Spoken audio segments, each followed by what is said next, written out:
రేవంత్ రెడ్డి సర్కార్ తెలంగాణ రైతులకు ఒక గుడ్ న్యూస్ అయితే అందించింది. రైతు రుణమాఫీపై కాంగ్రెస్ సర్కార్ ఒక సంచలన నిర్ణయం తీసుకుంది. రైతు రుణమాఫీ కోసం స్పెషల్ కార్పొరేషన్ ఏర్పాటు చేస్తున్నట్టు ట్విట్టర్ వేదికగా కాంగ్రెస్ సర్కార్ అయితే ప్రకటించేసింది.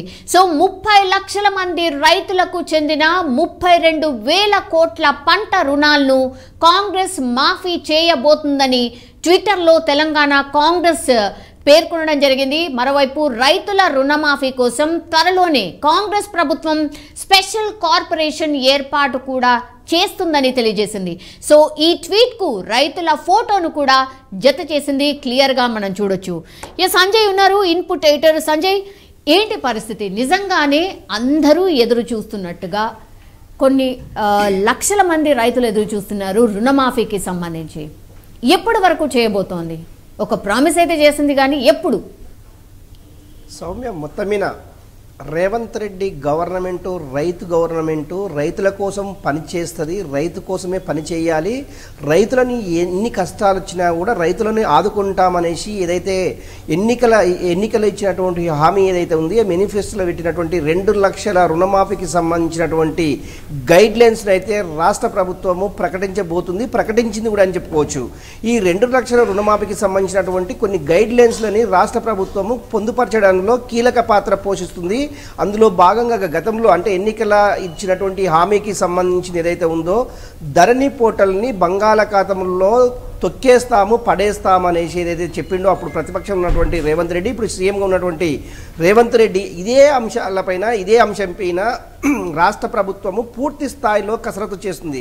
ఇందులో భాగంగా ముఖ్యంగా ఫస్ట్ రుణమాఫీ కావాలి అంటే ధరణికి సంబంధించినటువంటి అవకతవకలు కావచ్చు, ధరణిలో ఉన్నటువంటి గందరగోళాలు కావచ్చు, ధరణికి సంబంధించినటువంటి అంశాలపైన సమగ్రమైన సర్వే చేయించేసి ఈ ధరణి ఆధారంగా ఈ 2 లక్షలకు సంబంధించిన రుణమాఫీని చేయాలి అనే ఉద్దేశంతో రాష్ట్ర ప్రభుత్వము ఈ ధరణి పోర్టల్ పైన ఒక ఉన్నత స్థాయి కమిటీని ఏర్పాటు చేసింది. అందులో భాగంగా రిటైర్ అయినటువంటి ఐఏఎస్ అధికారి ఉన్నటువంటి రేమండ్ పీటర్, అదేవిధంగా కోదండారెడ్డి, అదేవిధంగా సునీల్, మొత్తం 5 మందితోటి కూడినటువంటి ఒక కమిటీని ఏర్పాటు చేసి మొత్తం ఈ ధరణిలో జరిగినటువంటి అవకతవకలకు సంబంధించిన అన్నిటినీ సమగ్రమైన సర్వే చేయించేసి ఈ ధరణిలో ఎవరు నష్టపోయారు, ఎవరు లాభపడ్డారు అనే అంశాల మీద కులంకషగా రాష్ట్ర ప్రభుత్వానికి ఒక నివేదిక సమర్పించాలనేసి నిన్న సాయంత్రం ఈ కమిటీని ఏర్పాటు చేశారు. ఈ కమిటీని ఇచ్చేటటువంటి రిపోర్టు ఆధారంగానే ఈ రైతు రుణమాఫీకి సంబంధించింది క్రోడీకరించాలనే ఉద్దేశంతో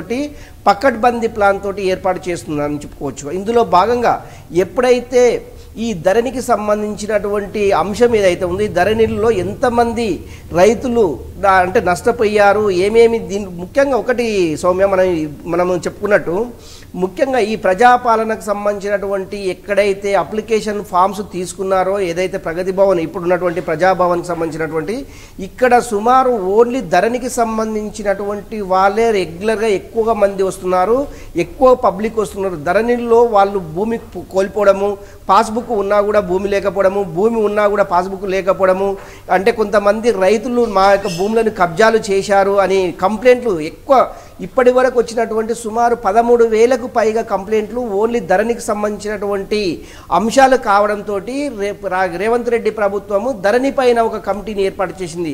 ఈ ధరణిలో ఏర్పాటు చేసినటువంటి కమిటీల్లో అంటే రైతులకు సంబంధించిన వ్యక్తులు కావడము, రిటైర్డ్ జడ్జి ఉండడము, వీళ్ళంతా అంటే సమగ్రమైన సర్వే చేసి అంటే రైతులను పిలిపించుకొని నేరుగా రైతుల వద్దకి వెళ్ళేసేసి వాళ్ళకు ఉన్నటువంటి సమస్యలు, అదేవిధంగా ఇందులో ఆర్డీఓ కావచ్చు, ఎంఆర్ఓ కావచ్చు, జాయింట్ కలెక్టర్ కావచ్చు, వీళ్ళన్నిటినీ రెగ్యులర్గా వీళ్ళు మానిటరింగ్ చేసేసి ధరణికి సంబంధించినటువంటి పూర్తి సమాచారాన్ని అగ్రికల్చర్ డిపార్ట్మెంట్కు అందజేయడం జరుగుతుంది. అగ్రికల్చర్ డిపార్ట్మెంట్లో ఉన్నటువంటి రైతులు గతంలో అంటే ఎవరెవరికి ఈ రైతు రుణమాఫీ అయింది, ₹1,00,000 లోపు ఉన్నటువంటి రుణమాఫీ 99,999 రూపాయలు ఇప్పటి వరకు రుణమాఫీ జరిగింది. 1,00,000 తర్వాత జరిగేటటువంటి రుణమాఫీకి సంబంధించినటువంటి ఇప్పుడు 32,000 కోట్ల రూపాయలు అవసరం పడుతుంది. అంటే రాష్ట్ర బడ్జెట్ ఎంత, రాష్ట్రం అది ఇప్పుడు అంటే లోడ్ బడ్జెట్ తోటి రాష్ట్రము అంటే కొంత ఇబ్బంది పడే ఆర్థిక అంశాలకు సంబంధించింది కావచ్చు. అదేవిధంగా ఇప్పటికే 7 లక్షల కోట్ల అప్పుతో ఉన్నటువంటి రాష్ట్ర ప్రభుత్వము ఈ 32,000 కోట్లు కూడా రాష్ట్ర ప్రభుత్వానికి భారము పడే అవకాశం ఉంది కనుక రాష్ట్ర ప్రభుత్వము ఎలాంటి ప్రణాళికలు రచించేసి ఈ రుణమాఫీకి సంబంధించినటువంటి అంశాలను రైతుల వద్దకు చేరాలి, రైతుల అకౌంట్లో నేరుగా ఈ అమౌంట్ ఈ రుణమాఫీకి సంబంధించినటువంటి అమౌంట్ను కూడా బ్యాంకుల వద్దకు చేసేసి వాళ్ళకి సంబంధించినటువంటి రైతులు నిజంగా 2 లక్షలకు సంబంధించినటువంటి రైతులు ఎంతమంది ఉన్నారు, ఈ 2 లక్షలకు సంబంధించినటువంటి ఎప్పుడు అంటే ఒకటి గత ప్రభుత్వం అంటే గత బీఆర్ఎస్ ప్రభుత్వం తీసుకుంటే 2018 కంటే ముందు తర్వాత తీసుకున్నటువంటి ఈ ఏదైతే లోన్కు అదే అది క్రాప్ లోన్ అంటారు దీన్ని, అంటే పంటలకు సంబంధించినటువంటి రుణమాఫీ పంటలకు సంబంధించినటువంటి డబ్బులు తీసుకోవడానికి క్రాప్ లోన్ అంటారు. ఈ క్రాప్ లోన్ ఆధారంగా 2018 నుంచి 2024 వరకు ఎవరైతే రైతులు ఉన్నారో ఆ రైతులు మాత్రమే ఈ రుణమాఫీలో వాళ్ళకు వర్తింపజేస్తుంది. అందులో భాగంగా ఇప్పటి వరకు 30 లక్షలకు పైగా రైతులు ఈ 2 లక్షల అది రుణమాఫీలో అర్హులుగా రాష్ట్ర ప్రభుత్వం గుర్తించని చెప్పుకోవచ్చు. ఒకటి ఈ రాష్ట్ర ప్రభుత్వం గుర్తించింది ఒక వ్యక్తి అయితే ఇది ఓన్లీ అగ్రికల్చర్ డిపార్ట్మెంట్ ఇచ్చినటువంటి సమాచారాన్ని మాత్రమే. కాకపోతే దీనిపైన ఒక కమిటీని ఏర్పాటు చేసి ఈ 2 లక్షలకు సంబంధించినటువంటి రుణమాఫీ ఏదైతే ఉందో దీనికి ఒకటి కమిషనర్ ఏర్పాటు చేసి ఒక రిటైర్ ఐఏఎస్ అధికారిని ఇక్కడ నియమించేసి వీటిపైన అంటే నిజంగా కూడా 2 లక్షల రుణమాఫీకి సంబంధించినటువంటి అంశాలని మొత్తము రైతుల నుంచి పూర్తిగా రాబట్టేసేసి బ్యాంకు అధికారులు అదేవిధంగా అగ్రికల్చర్ ఆఫీసర్స్ రైతులు ఇందులో ఇన్వాల్వ్మెంట్ చేసేసి నిజంగా ఈ రైతులకు సంబంధించినటువంటి నిజంగా రుణమాఫీ వీళ్ళు తీసుకున్నారా, నిజంగా వాళ్ళకి ల్యాండ్ ఉందా, ల్యాండ్ లేకుండా కూడా రుణమాఫీ పొందిన గతంలో చాలా సందర్భాలు బ్యాంక్ అధికారులు వాళ్ళకు నోటీసులు పంపించడం జరిగింది. భూమి లేకున్నా కూడా రుణాలు తీసుకున్న దాఖలాలు చాలా ఉన్నాయి. అలాంటి వాటిని నివృత్తి చేయడానికి, అలాంటి వాటిని ప్రారంభించడానికి, అలాంటి అవకాశం లేకుండా పోవడానికి అంటే ఎవరైతే ఇలాంటి ఫ్రాడింగ్ చేసినరో అలాంటి అవకతవకలు చేసిన వారిపైన కఠిన చర్యలు తీసుకొని ఇలాంటి వాటిని గుర్తించేసి వీటన్నిటిని తీసేసి ఓన్లీ రైతులు ఎవరైతే ఉన్నారో నిజంగా రైతులు రుణమాఫీ తీసుకున్న వ్యక్తులు ఎవరైతే ఉన్నారో ఈ జాబితాని తయారు చేసేసి నిజంగా 30 లక్షల మంది ఉన్నారా లేకుంటే ఎంతమంది ఇందులో నిజమైన రైతులు ఉన్నారు అనేసి ఒకటి ఇప్పుడు చెప్పేటట్టు ఉన్నారు అని తెలుసుకోవడానికే ఈ యొక్క కమిషన్ ఏర్పాటు చేస్తుంది అనేసి మంత్రిగా ఉన్నటువంటి తుమ్మల నాగేశ్వరరావు, అగ్రికల్చర్ మినిస్టర్ ఉన్నటువంటి తుమ్మల నాగేశ్వరరావు ఒక ట్వీట్ చేయడం జరిగింది. అంటే తెలంగాణ కాంగ్రెస్ ప్రభుత్వం చేస్తున్నటువంటి ట్వీట్ వెనక ఆంతర్యం ఏంటి అనేసి బీఆర్ఎస్ ఎగ్జాక్ట్లీ సంజయ్ ఏంటిది ఇంత పెద్ద ప్రొసీజర్ మొత్తం ఫాలో కావాలి, దీనికి సంబంధించి ఒక నివేదిక తెప్పించుకోవాలి, అప్పుడు కానీ రుణమాఫీ కాదా? ఎన్ని ఏళ్లు పడుతుంది ఇదంతా ఇన్ఫర్మేషన్ రావడానికి? ధరణి ప్రక్షాళన ఇప్పుడప్పుడే జరుగుతుందా? అవదు. కాబట్టి 30 లక్షల మందిని ప్రాథమికంగా గుర్తించారు కాబట్టి సో ఇమీడియట్గా చేసే అవకాశం ఎంతవరకు ఉంది? ఆల్రెడీ రోజు వార్త వస్తుంది రైతు బంధు అమౌంట్ వస్తుందని, కానీ ఇంతవరకు చాలా తక్కువ మందికే రైతు బంధు పడింది. వాళ్ళు కూడా వెయిట్ చేస్తున్నారు. సో రైతులు ఒక రకంగా నిరాశలో ఉన్నారు. గత ప్రభుత్వం చేసినటువంటి అవకతవకలను ఈ ప్రభుత్వం అంటే రేవంత్ రెడ్డి ప్రభుత్వము చేయకూడదు అనేసి మంత్రివర్గ సమావేశంలో కొంత డిస్కషన్ రావడం జరిగింది. ఆ ప్రభుత్వం చేసినటువంటి సేమ్ అదే పాలసీని ఫాలో అయితే నిజమైన రైతులు ఈ రుణమాఫీని కోల్పోతారు. ఎవరైతే దళారులు ఉన్నారో, ఎవరైతే భూమి లేని రైతులు ఉన్నారో వాళ్ళకి మాత్రమే రుణమాఫీ వర్తించే విధంగా వీళ్ళు ప్రణాళికలు రూపొందించారు గత ప్రభుత్వము.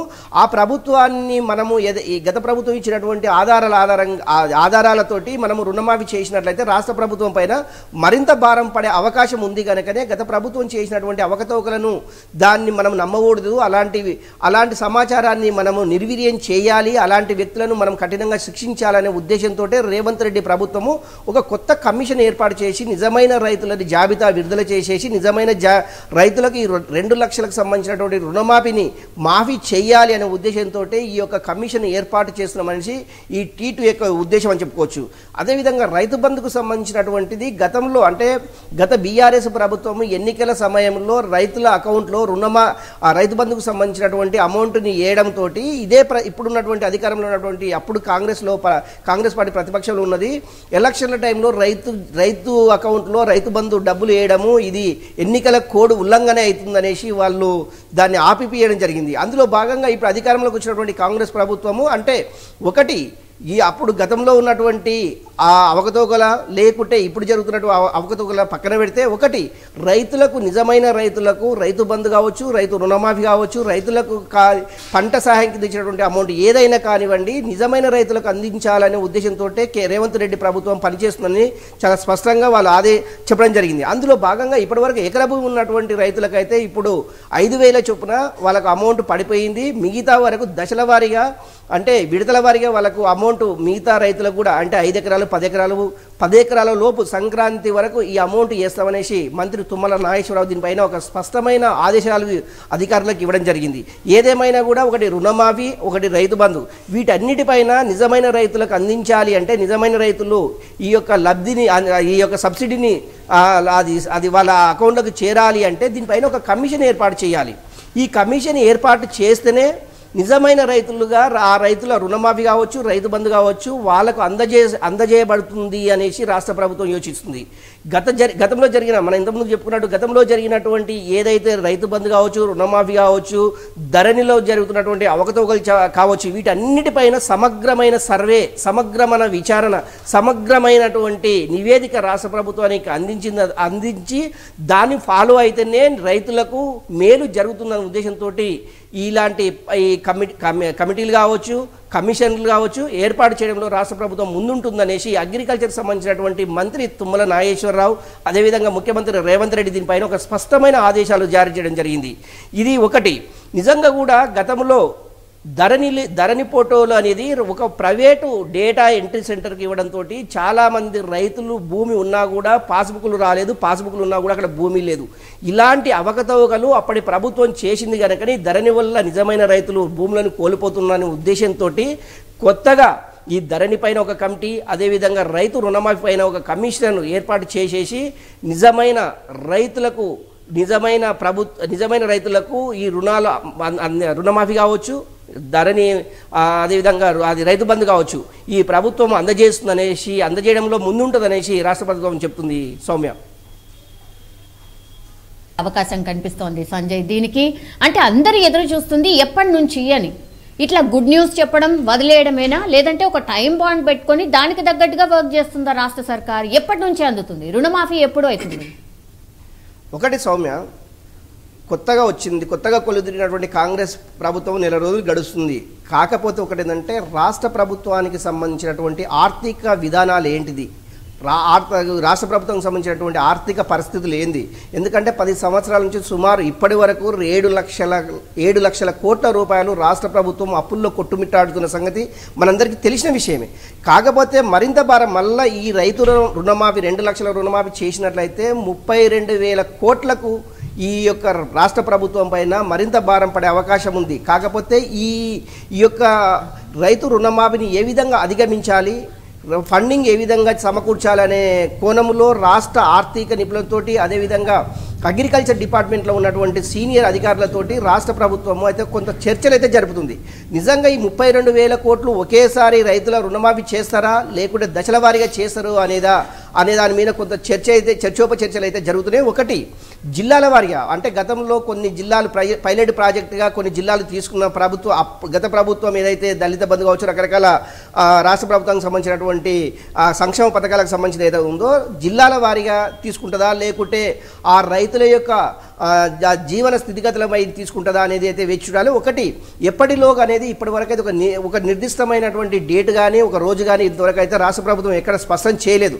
కాకపోతే ఈ రుణమాఫీకి సంబంధించినటువంటి రాష్ట్ర ప్రభుత్వము ఒక కొత్త కమిటీని, కొత్త కార్పొరేషన్ని ఏర్పాటు చేసి కార్పొరేషన్ ద్వారా రైతులని ఆదుకునే విధంగా, అంటే ఈ రుణమాఫీ కావచ్చు, రైతు బంధు కావచ్చు, ఈ కార్పొరేషన్లోనే ఒక 12 మందికి సంబంధించినటువంటి సభ్యులను ఏర్పాటు చేసి ఇందులో ఒక ఐఏఎస్ రిటైరా లేకుంటే ప్రజెంట్గా వర్కింగ్లో ఉన్నటువంటి ఐఏఎస్ని ఏర్పాటు చేసేసి ఒక జడ్జిని, అంటే రిటైర్ అయినటువంటి జడ్జా లేకుంటే ఇప్పుడు ప్రజెంట్గా ఉన్నటువంటి జడ్జిని ఏర్పాటు చేసేసి సమగ్రంగా, అంటే రైతులు నిజంగా లబ్ధి పొందాలి అంటే పూర్తి స్థాయిలో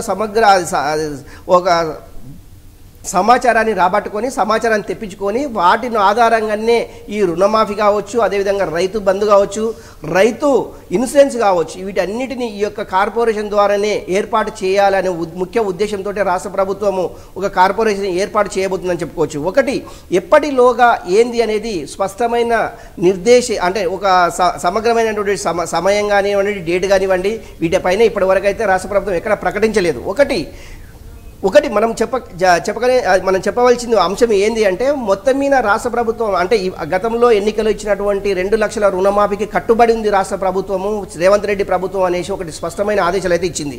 అది ఎప్పుడు ఏంది అనేది కొద్ది సమయము రాష్ట్ర ప్రభుత్వానికి సంబంధించినటువంటి ఆర్థిక స్థితిగతులను మెరుగుపరిచిన తర్వాత ఈ యొక్క రుణమాఫీకి సంబంధించినటువంటి షెడ్యూల్ ప్రకటించే అవకాశం అయితే చాలా స్పష్టంగా ఉంది సౌమ్య.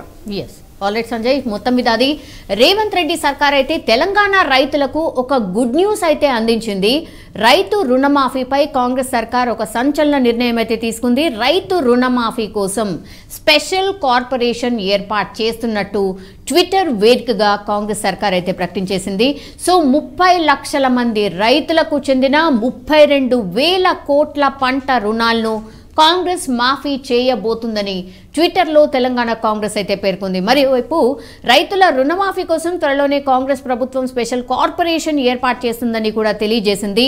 ఈ ట్వీట్కు రైతుల ఫోటోను కూడా జత చేసింది. కానీ ఇప్పుడు ఓకే రుణమాఫీ చేయబోతున్నారు, కానీ ఎప్పటి నుంచి, ఒక కట్ ఆఫ్ డేట్ ఎప్పుడు నుంచి రుణమాఫీ అయిపోతుంది అనేది రైతుల నుంచి అందరూ కూడా కోరుతుంది ఒకటే, కట్ ఆఫ్ డేట్ ఎప్పుడు, అంటే ఎప్పటి నుంచి ఈ రుణమాఫీ అయిపోతుంది, రుణం నుంచి మేము మాఫీ ఎప్పుడు అయిపోతామనేది ఒక డేట్ ఫిక్స్ చేస్తే బాగుండు అనేది కూడా రైతుల యొక్క అభిప్రాయం. చూడాలి మరి రాష్ట్ర సర్కార్ దీనిపైన ఏమైనా స్పందిస్తుందో చూడాలి.